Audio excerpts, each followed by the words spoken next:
Hey guys, so the Samsung Galaxy S9 and the S9 Plus was officially announced today by Samsung. So real quick, I just want to talk about the device real fast. So the first thing I want to talk about is the new placement of the fingerprint scanner.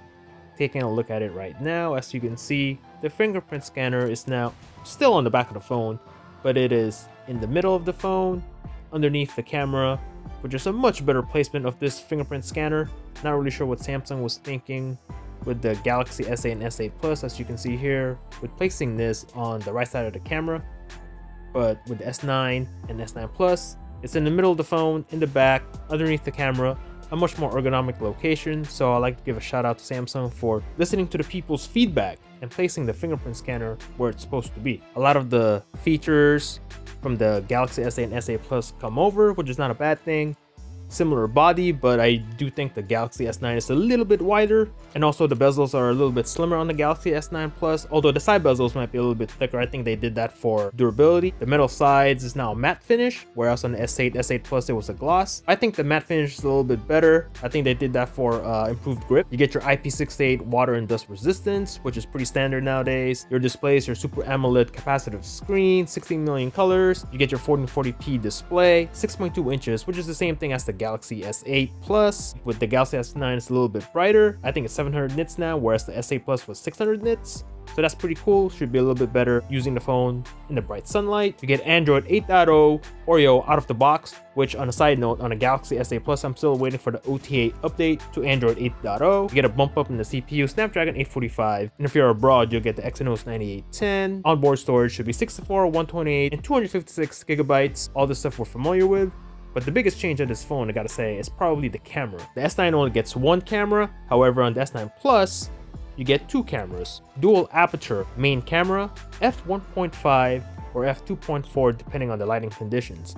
Now this is the first time ever on a smartphone to have dual apertures. Low light situation at f1.5. On paper, your shots should be nice and crispy. So I'm really looking forward to getting my hands on this phone to test out the low light capabilities of this camera. I mean, f1.5 on a smartphone is kind of insane. The other crazy feature about this phone is like the Sony Xperia XZ Premium, you get 720p at 960 frames per second. The software will automatically record at 960 frames per second once it detects the fast motion, which is cool. You don't have to wait for that exact moment to shoot in 960 frames. The phone can do that for you. So it's almost a guarantee that you're not going to miss the action shot right when you're supposed to record. So that's pretty cool. It's pretty cool that that's in the camera UI. Another feature that I want to touch on real quick, AR Emoji, which is basically Samsung's take on Emoji on the iPhone. This is a feature that I'm probably not going to use often, but I just want to say that it's pretty accurate. I mean, looking at this dude right now, I mean, look at the